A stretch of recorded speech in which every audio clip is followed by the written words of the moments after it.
इस बात को याद रखना कि मैं बहुत जल्दी मर जाऊंगा। मुझे अपनी जिंदगी के बड़े निर्णय लेने में सबसे मददगार होते हैं, क्योंकि जब मैं एक बार मौत के बारे में सोचता हूं तब सारी उम्मीद, सारा गर्व, असफल होने का डर, सब कुछ गायब हो जाता है और सिर्फ वही बचता है जो वाकई में जरूरी है। ऐसा कहना है दुनिया के सबसे प्रभावशाली एंटरप्रेन्योर स्टीव जॉब्स का, जिन्होंने अपने संघर्ष के दम पर वह मुकाम हासिल किया जो कि हर किसी के बस की बात नहीं।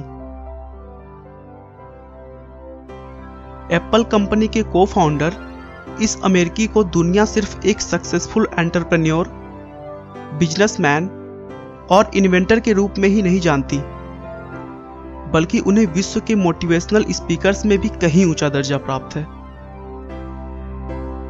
स्टीव जॉब्स का जन्म 24 फरवरी 1955 को कैलिफोर्निया में हुआ था। स्टीव की मां कॉलेज में पढ़ने के दौरान ही स्टीव को जन्म दिया था और तब तक उनकी शादी किसी से नहीं हुई थी। इसी वजह से वो स्टीव को अपने पास नहीं रखना चाहती थी और उन्होंने स्टीव को किसी को गोद देने का फैसला कर लिया। स्टीव जॉब्स को कैलिफोर्निया में रहने वाले पॉल और कार्ला जॉब्स ने गोद लिया। पॉल और कार्ला मिडिल क्लास फैमिली से थे और उनके पास ज्यादा पैसे नहीं हुआ करते थे। फिर भी वो स्टीव की हर जरूरतों को पूरा करते थे और उन्हें सबसे अच्छे और महंगे स्कूल में पढ़ाया। स्टीव की प्रारंभिक शिक्षा मोंटालोमा स्कूल में हुई और सन 1972 में अपनी कॉलेज की पढ़ाई के लिए ओरेगन के रीड कॉलेज में एडमिशन ले लिया, जो कि वहां की सबसे महंगी कॉलेज थी, जिसकी वजह से उनके माता पिता हर प्रयासों के बाद भी उनकी फी नहीं भर पाते थे। स्टीव को भी अपने परिवार वालों को प्रॉब्लम में देखकर रहा नहीं गया। उन्होंने फी भरने के लिए वीकेंड्स में कोल्ड ड्रिंक के बॉटल्स बेचना स्टार्ट कर दिया और पैसे की कमी के कारण पास की मंदिर में जाकर वहां मिलने वाले मुफ्त खाना खाने लगे।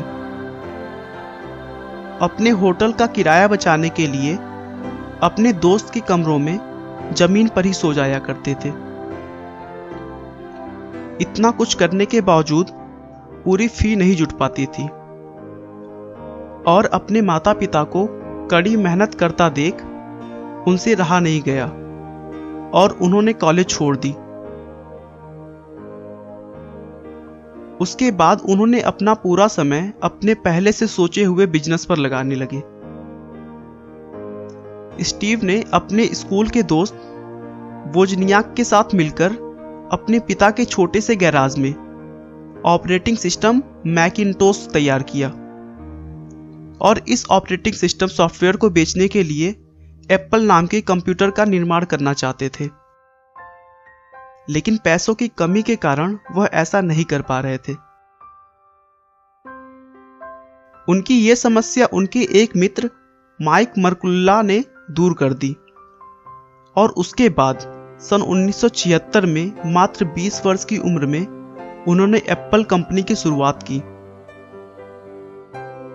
स्टीव और उनके मित्रों की कड़ी मेहनत से देखते ही देखते कुछ सालों में एप्पल कंपनी एक छोटे से गैराज से बढ़कर $2 अरब और 4000 कर्मचारियों वाली कंपनी बन चुकी थी।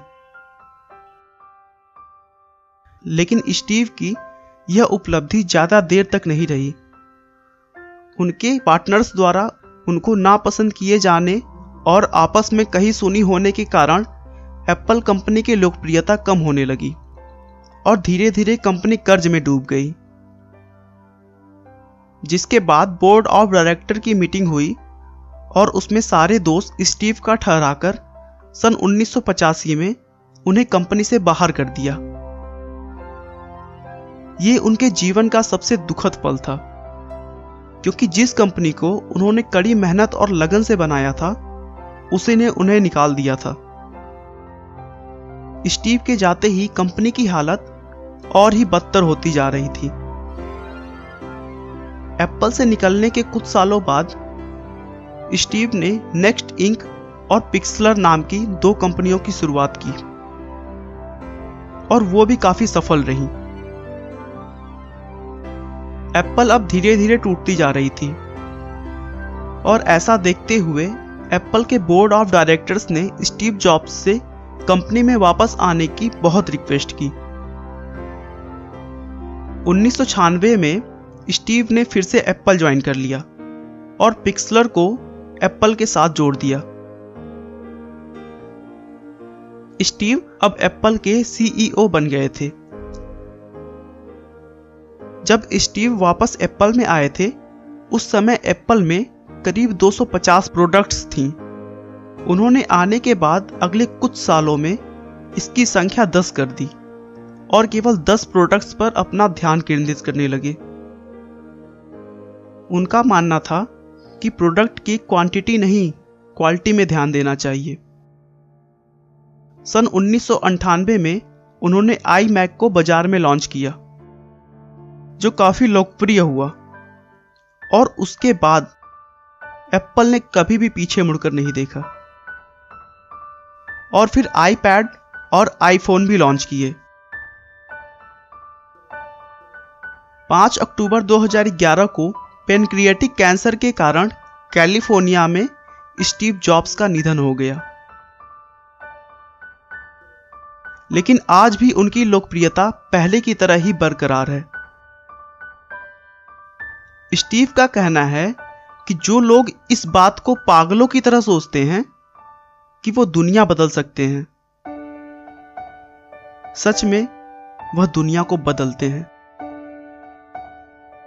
आपका बहुमूल्य समय देने के लिए बहुत बहुत धन्यवाद। इस वीडियो को लाइक करके आप हमारा मनोबल बढ़ा सकते हैं। मैं हर रोज एक नई इंस्पिरेशनल और मोटिवेशनल वीडियो के साथ आता हूं।